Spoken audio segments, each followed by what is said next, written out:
everybody, welcome to Steelers Weekly presented by Geico. I am Missi Matthews. It is time now to get you ready for the Steelers' upcoming game.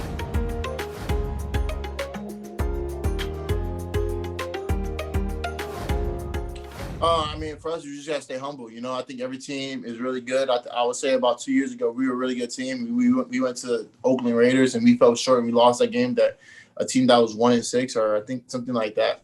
And now we're going to the Cowboys and although they don't have their quarterback, but still, you just never know. I think the biggest factor for the Cowboys is that they have the opportunity to beat an undefeated team. Hi everybody, welcome to the Matchup Show presented by Power Home Solar. I'm Missi Matthews. That was Juju Smith-Schuster talking about the Steelers not overlooking the 2-6 Dallas Cowboys. The game on Sunday in Dallas at 4:25. Let me introduce you to today's panel. Joining us once again, Bob Labriola of Steelers.com and Steelers Digest. Don't fight me today, Labs. I brought my bell too. Mike Prisuta from the DVE Morning Show. I know he does not miss the bell at all, but now there's two today. And then we have Matt Williamson joining us from SNR. No relation to Avery Williamson, but he does know a lot about the Steelers. So guys, we will start with what we'll call the low-hanging fruit, but we do need to discuss, can the Steelers move to 8-0 with a win over the Cowboys? Labs, that would mark the best start in franchise history. Do you live in your fears, and do you think it will happen, or is this a trap game? Well, yeah, it's a trap game, but I happen to think that this particular Steelers team might be immune to it. And the other thing is the Cowboys are really bad. They're not a division team, and they don't have Dak Prescott. And they're not even going to start Ben DiNucci, which would have been interesting, for the Western Pennsylvania people. Every category that the NFL keeps statistics in, the Cowboys are at the bottom or close to the bottom. And so, I kind of think that the Steelers will be able to get on there and win. All right, Prisuta, we have a fan question for you to answer. This one is from Heather, and I know you and Labs say a lot. The other guys get paid too. Heather wants to know, what is the biggest key for the Steelers to not fall victim to letting it be a trap game? Having a bus that gets them from the hotel to the stadium in a timely fashion. No, I couldn't agree with Labs more, but it is the NFL. Labs, you've done enough pregame shows with me over the last 10 years or so where I'd come in and say, boy, I've been watching the tape. There's no way they could lose to these guys. And then something happens. But here's what would have to happen. Remember the Houston game in 2002, the expansion Houston Texans come into Heinz Field, 2 pick sixes and a fumble return for a touchdown. Remember the Patriots game, the AFC Championship game at Heinz Field, blocked field goal for a touchdown, punt return for a touchdown. It's going to have to take something dramatic, maybe a couple, 3 things dramatic. Dallas, since Dak Prescott got hurt, has 1 touchdown in 36 possessions. It's not just the quarterbacks. Everything else is a mess with injuries and instability. It's just one of those years down there. They're not ready to compete. 86-22 the last 3 games. The Steelers are going to have to lose this game. The Cowboys cannot win it. All right, Matt, when Coach Tomlin was asked a question along this topic that we are discussing here, he said the Steelers have enough injuries to worry about getting other guys ready to play in their absence and getting guys ready to go to bring the energy. The 3rd game on the road, not something that normally happens, but it is a COVID season, so it's here. Are you buying what he's saying in terms of that? Oh, I'm buying it. I think he'll have his team up. I think they'll handle this like a business trip. They might not blow their doors off and win by 30 or make people in Vegas happy.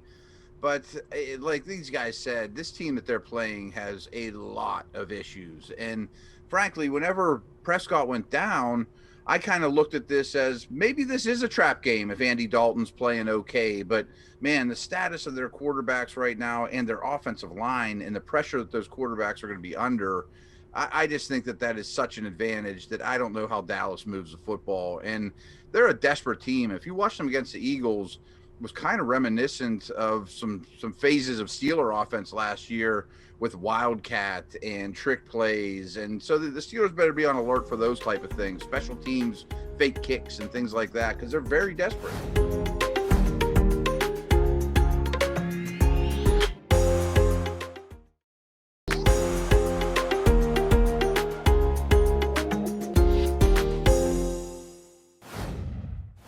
Welcome back, everyone. Steelers Weekly presented by Geico continues. Welcome back, everyone. The Steelers defense not happy with the amount of yards, 265, that they gave up rushing to the Baltimore Ravens. They got the win, though, so a lot they wanted to clean up this week. So, guys, let's talk about that run defense. Labs, I'll start with you. How do they rebound this week to get over that bad taste in their mouth from the Ravens game? Well, Missy, Ezekiel Elliott is a famous name, well-known name, among NFL running backs, but he's not even averaging 4 yards a carry. This is not going to be a running attack that pose the kind of problems to the Steelers like Tennessee's or like Baltimore's. Someone mentioned in the first segment, I forget who it was, but Dallas's offensive line. It's not very good. Ezekiel Elliott isn't even averaging 4 yards a carry. And so I think that this could be an opportunity for the Steelers to kind of, make themselves feel better about themselves in terms of a run defense. And if they do what Mike Tomlin was talking about, emphasizing this week, which is concentrate on their own performance rather than viewing this game in terms so much of the opponent, I think that they can be successful and stymie Dallas's running attack and leave the state of Texas feeling better about themselves, and especially their run defense. Prisuta, Ezekiel Elliott, as Lab said, not having the season that is attached usually to his name. He has been held under 100 yards rushing in every game this season, even the first 5 with Dak Prescott. Is this as simple for the Steelers as just stopping the run and even maybe giving guys like Isaiah Buggs more reps, knowing that you do have some injuries among that D-line? Yeah, I think that, simplicity of the running game, it couldn't be a more stark contrast to what they faced last Sunday with Baltimore and that myriad of fakes and misdirections and multiple guys carrying the ball. Such a diverse, unique attack for the Ravens. If you watch the Cowboys-Eagles game Sunday night, Chris Collinsworth referenced all those trick plays that Matt referenced a little while ago and how goofy that was. When they were just running the ball, Collinsworth called it Pee-wee football. Give it to your best back and have him run behind your best blocker. For the Cowboys, that's guard Zach Martin. He's been one of the only rock of stability on that Dallas offensive line, which has had 3 left tackles, 2 centers, a couple of right guards. Martin got shifted around one game, and 3 right tackles. They were just giving it to Zeke Elliott. Follow Martin, try to get as much as you can, and then we'll think of something tricky, and then we'll punt. I think they have a chance to stop the run and feel a lot better about themselves. I think they should feel good about the progress they've made in run defense this year. I thought it was very good up to the Baltimore game. The trick between now and Thanksgiving will be to figure out a better way to stop the Ravens, but they're not playing the Ravens Sunday. They're playing the Cowboys. I expect them to stop the run. Okay, Matt, we have a fan question from Rose for you along this topic. She wants to know, how can the Steelers defense game plan efficiently this week for a quarterback that hasn't played many snaps, and we still don't know who the quarterback is going to be? Mike McCarthy said probably sometime on Saturday they will determine that. Yeah, and like these guys said, I mean, I don't think that Dallas will get a lot established on the ground. The blocking is poor. Everyone's keying on Elliott with these recent quarterbacks in there. And to Lab's point, Elliott is not getting a lot of yardage on his own. I mean, the guy's had a lot of carries in his career and is starting to maybe show signs of that catching up to him. And assuming that holds true, then it's easy street. I mean, to be very honest, I mean, if you can stop the run on early downs and early in this game, and with the Steelers' pressure packages, I don't think they have to, stray from what they do whatsoever. Keep Minka over the top to eliminate any big plays with these good receivers. And this quarterback, whoever he is, and I really don't even care who it is going to be confused and hit and hurry. All right, guys, let's talk about the Steelers offense. You hear it every game, even during the week. No one is satisfied, felt like they have not been able to put a complete game together. Labs, we'll start with you. Do you still feel like this is a run-heavy offense? I really think that the Steelers offense, what it's shown me anyway, is that it can be whatever it wants to be and or needs to be in a particular game. I mean, I really, really, really have been impressed with Ben's performance throughout this season in a lot of the different aspects the teams come to rely on a franchise quarterback, and this is what this guy is. And even like the second half against the Ravens, he can give you those kind of things. Just his awareness, his ability to get to the right play, his understanding, his knowledge of his own personnel. The guy he is such an advantage for the Steelers to have, and really it just really has come into focus for me after living through last season. And you see what you don't have, and then you realize what you're missing.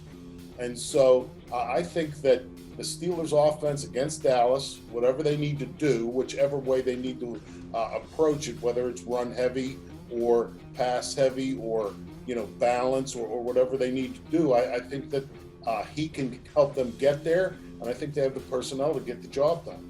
Prisuta, the Steelers right now are averaging 30.1 points per game. That is tied for 5th in the NFL. When I think of the 30 points, it goes back to the Todd Haley era.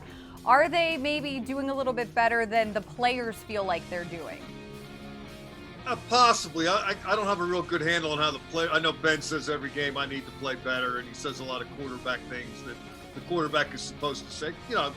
Kudos to him for that. He's being a leader. I want to piggyback a little bit off of what Lab said, though, because I think what you saw in the second half of that Ravens game is something we might see a little more than we thought we might have to see before Devin Bush got hurt. That is going to be a very difficult fix for the defense. I know Robert Spillane has made some splash plays in the time he's gotten to play, but a lot of yards on the ground last week, a lot of total yards given up. That offense, what if the Ravens had scored on that second to last drive? Could Ben Roethlisberger have taken them the length of the field in a minute 40 and a minute 30 and gotten a field goal or a touchdown, whatever they would have needed? I think it's nice to have that extra gear that they showed. He's been great about getting the ball out of his hands quickly. He's been great about not forgetting the running game. I really like the way the offense was progressing in the early weeks of the season, but you saw a group that was getting a little desperate in the second half against Baltimore. And what do you do when you get desperate? You turn to your best player and you say, figure this out, cuz get us home. And you put 4 wide receivers and a tight end out, and you spread them out, and you let Ben do that voodoo that he does so well. I'm encouraged by the play of the offense. Matt, what do you think about this Steelers offense? And is James Conner having a low-key, very quiet but successful season so far through the first half? Well, I'm expecting Conner to have a huge day this week. I mean, you watch this Cowboys run defense, and wow. Their fits are bad. Their tackling's bad. I rarely say this over my career, but their effort is bad. So I think that sets up really well. Overall, I don't see a lot of concerns with this offense. To Lab's point, I think they're very balanced. They can use a very diverse group of skill position players and throw a lot of groupings at different teams. Ben's managing games really well, and that's not a negative. People are like, oh, he's a game manager. He's perfect in that capacity. I wish they were a little better on early downs, and Ben's deep passing has me a little concerned, but not this week. All right, guys, we're going to take one more break here on the Matchup Show. When we return, get your bells ready. It is time for our keys to the game. We'll be right back.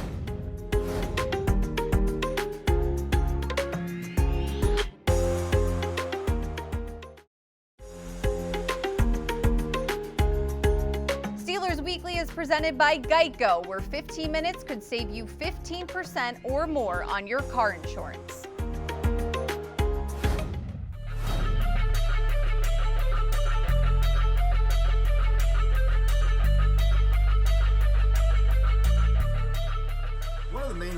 Coaches and players watch tape is to study tendencies of teams on every down and every situation.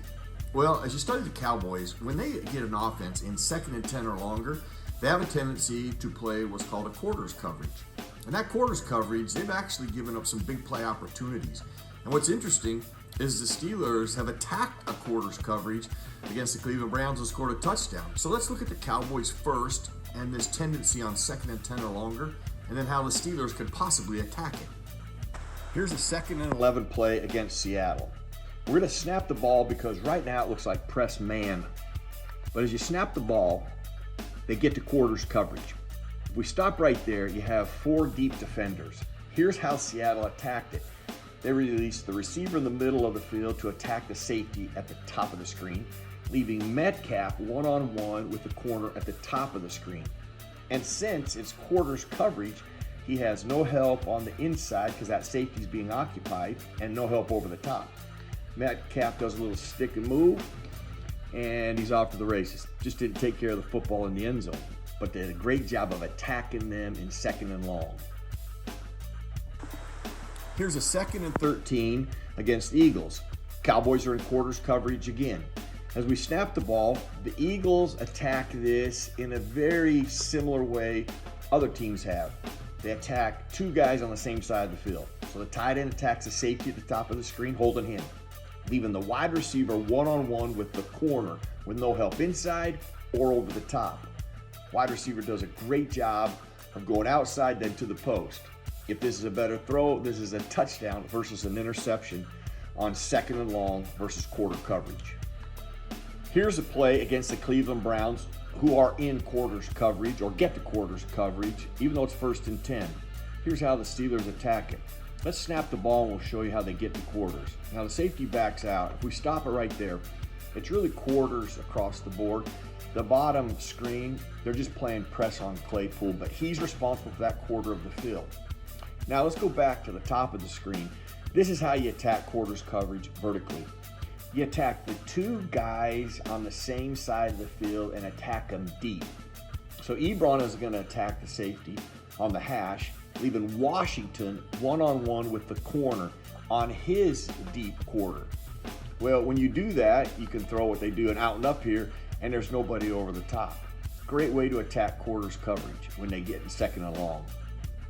Tendency means a high percentage or a high chance of. Doesn't mean they'll always be in it, but because they play so much of it, if the Steelers get in that 2nd and 10 situation, don't feel like it's doom and gloom. It may be an opportunity for a big play for them.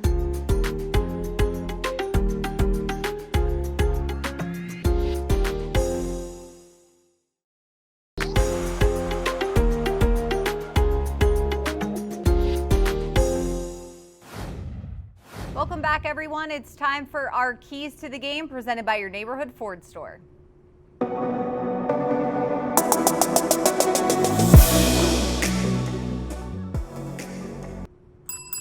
All right, Labs, the bell means you're up first. Give us your key to a Steelers win on Sunday. Don't give the Cowboys any reason to believe early in the game. I remember that maybe the most disastrous instance of losing to a team you should beat lately was out in Oakland. Terrell Pryor was the Raiders quarterback at the time, and he went 93 yards for a touchdown run on their first series. And I just thought that kind of really energized the Raiders and sucked the life out of the Steelers. You don't want to get caught in anything like that. You don't want to do what happened against the Tennessee Titans, although it happened in the second half with the busted coverage on the 70-plus yard touchdown pass that kind of woke up the Titans. You don't want to do what Lamar Jackson did in the game in Baltimore last week, throw a pick 6 on your first 3rd down play or second snap of the game or whatever it was. So the Steelers need to avoid that kind of stuff.